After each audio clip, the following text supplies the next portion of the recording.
మీ అనుష. ఇప్పటిదాకా నేను shapes, designs and fillings నేర్పించాను. ఇప్పుడు అరబిక్ డిజైన్లో ఎన్ని స్టైల్స్ ఉన్నాయో నేర్పిస్తాను. First simple Arabic design. దానికి కూడా నేను స్టార్టింగ్ మ్యాంగోతో చేయొచ్చు. నాకు మ్యాంగో ఇష్టం కాబట్టి నేను మ్యాంగోతో చేస్తున్నాను. మీకు ఏ షేప్ ఇష్టమైతే ఆ షేప్తో స్టార్ట్ చేయొచ్చు. Flower petal, simple Arabic design. మనం నార్మల్గా ఎప్పుడైనా ఊరికే ఇంట్లో టైంపాస్ అవ్వక లేకపోతే చిన్న చిన్న బర్త్డే పార్టీస్కి వెళ్ళినప్పుడు ఇలాంటి డిజైన్స్ వేసుకోవచ్చు.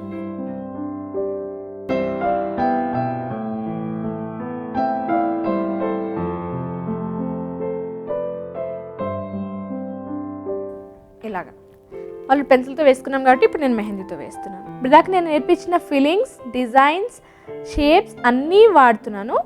అన్నిట్లో కొంచెం సింపుల్గా ఉండేది సింపుల్ అరబిక్ డిజైన్. మనం అరబిక్ వేసుకునేప్పుడు ఒక్కొక్క షేప్ వేసుకుని దాని లోపల ఫిల్లింగ్స్ కానీ షేడింగ్స్ కానీ వేసుకోవచ్చు. నేను మ్యాంగో తీసుకున్నాను కాబట్టి డబల్ మ్యాంగో వేసుకుని దీని లోపల రింగ్ వేసుకుని దానికి యూస్ అటాచ్ చేసి దాని కంటిన్యూయేషన్గా లైన్స్ డ్రాగ్ చేస్తున్నాను. ఇక్కడ ఫ్లవర్ పెటల్ వేసుకున్నాను కాబట్టి ఫ్లవర్ పెటల్కి షేడింగ్ ఇస్తున్నాను.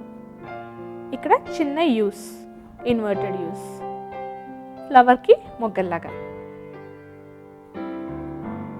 ఫ్లవర్స్ చిన్న చిన్న పెటల్స్గా వేసుకుంటాం కాబట్టి దానికి షేడింగ్ చాలా అందంగా కనిపిస్తుంది. మనం మిక్స్డ్ డిజైన్ వేస్తాం కాబట్టి చేతికి చాలా అందంగా కనిపిస్తుంది. ఇవి ఫిల్లర్స్, ఒక బాబ్ లాగా.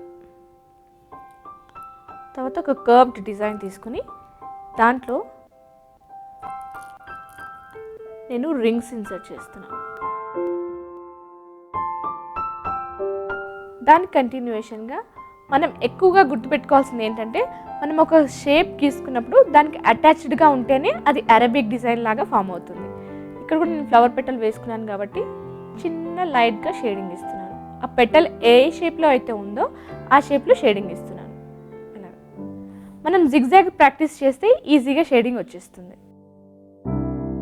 ఇక్కడ హార్ట్ షేప్ పెటల్స్ వేసుకున్నాం కాబట్టి ఈ రింగ్ని ఫిల్ చేసేసి ఇక్కడ చిన్న స్ట్రోక్స్ ఇస్తున్నాను, ఫ్లవర్ స్ట్రోక్స్. ఇక్కడ బాక్స్ షేప్ పెటల్ ఫ్లవర్ తీసుకున్నాను కాబట్టి దాంట్లో మనం ఫిల్లింగ్ అయినా వేసుకోవచ్చు, షేడింగ్ అయినా వేసుకోవచ్చు, లేకపోతే ప్లెయిన్గా అలా ఉంచేయచ్చు. నేను ఇక్కడ షేడింగ్ ఇస్తున్నాను.